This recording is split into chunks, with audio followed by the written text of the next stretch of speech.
ఒక స్వర్ణయుగ సామ్రాజ్యాన్ని నాశనం చేయడానికి ఏం కావాలి? ఇది మరింత శక్తివంతమైన సైన్యమా, లేదా ఒక విధ్వంసకరమైన మహమ్మారియా, లేదా ఇది ద్రోహం ఒకే ఒక క్షణమా?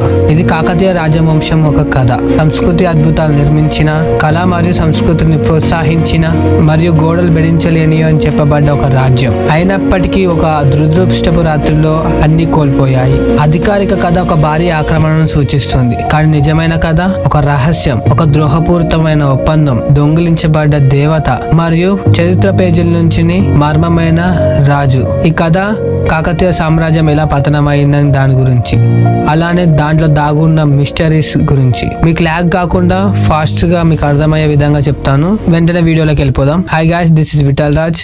Welcome to my YouTube channel. పతనాన్ని అర్థం చేసుకోవాలంటే ముందు వాళ్ళ వైభవం యొక్క ఉన్నత నిధిని అర్థం చేసుకోవాలి. 12వ శతాబ్దం నుండి 14వ శతాబ్దం వరకు కాకతీయులు డెక్కన్ పీఠభూమి యొక్క విస్తారమైన భూభాగంపై పరిపాలించారు. వారు శాంతివంతమైన రాజధానిగా ఓరుగల్లుని నిర్మించారు. ఇప్పుడు మనం వరంగల్ అని పిలుచుకునే నగరం. వారు యోధులు మాత్రమే కాదు, భవిష్యత్ ధార్మిక బిల్డర్లు. వారు ట్యాంకులు, సరస్సులు, సంక్లిష్టమైన నెట్వర్క్లతో సృష్టించారు. పొడి భూమిని సారవంతమైన స్వర్గంగా మార్చారు మరియు ప్రత్యేకమైన రామప్ప వంటి దేవాలయాన్ని సృష్టించారు.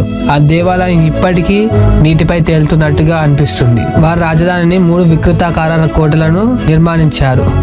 రాజధాని రక్షించడానికి వారు తెలుగు చరిత్రలో స్వర్ణయుగంలో ఉన్నారు. వారి శక్తి ఉచ్చ స్థాయిలో ఉంది, కానీ ఉత్తరం నుంచి ఒక తుఫాన్ గుమగుడుతుందని వారు గమనించలేకపోయారు. ఆ తుఫాన్ ఢిల్లీ సుల్తాన్ అని పిలుస్తారు. మొదట అల్లావుద్దీన్ ఖిల్జీ యొక్క జనరల్ మాలిక్ కఫూర్ సైన్యం 1303లో దాడి చేశారు. అప్పటి రాణైన రుద్రమదేవి అలానే ఆమె జనరల్ ధైర్యంతో వారిని ఎదుర్కొన్నారు. కోట నిలబడి ఉంది.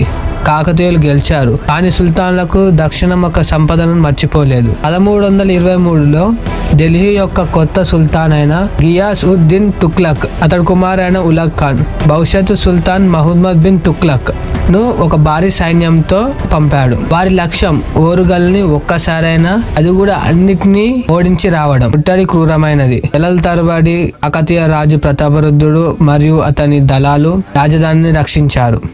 గోడలు వారు పేరుకు తగిన విధంగా నిలబడ్డాయి. ఢిల్లీ దళాలు రక్తంలో మునిగిపోయాయి. కాకతీయులకు విజయం సాధ్యమే అనేటప్పటికీ తర్వాత ఏదో జరిగింది. ఎడించలేని కోట భగ్నమైనది. డెక్కన్లో అత్యంత సుసంపదమైన నగరం ఇంత అకస్మాత్తుగా ఎలా పడిపోయింది? సమయంలో పర్షియన్ కథలలో తరిక్ ఈ ఫిరోజ్ షాహీ వంటివి సమాధానం సూచిస్తున్నాయి. ఇది ద్రోహం యొక్క పనే అని. అదే ఏమిటంటే, ప్రతాపరుద్రుడి దర్బార్లో ఉన్న ఒక ఉన్నతాధికారి దాన్ని తూర్పు కండవల్లి అని పేరు పెట్టారు, లేదా కేవలం నమ్మక ద్రోహ కమాండర్ గా కూడా పిలవచ్చు. అతడు రాజుని ద్రోహం చేశాడు. అక్రమదారుల నుండి సంపద మరియు అధికారం యొక్క వాగ్దానాలతో ఎంపిక చేశారు ఆ వ్యక్తిని. కోటలో ఒక రహస్యమైన ద్వారం ఉందని చెప్పాడు. శత్రువులు లోపలికి రావడానికి అనుమతినిచ్చాడు ఆ వ్యక్తి. రాజధాని గందరగోళంలో పడిపోయింది. రక్షణ కోల్పోయిన రాజు ప్రతాపరుద్రుడు ఇప్పుడే మర్మం లోతుగా పోతుంది. అసలు రాజుకి ఏమైంది? విగ్రహానికి ఏమైంది? ఆ కాకతీయ సామ్రాజ్యానికి ఏమైంది? తెలుసుకోవాలనుకుంటే సబ్స్క్రైబ్ చేయండి. అలానే పార్ట్ 2 కోసం వెయిట్ చేయండి.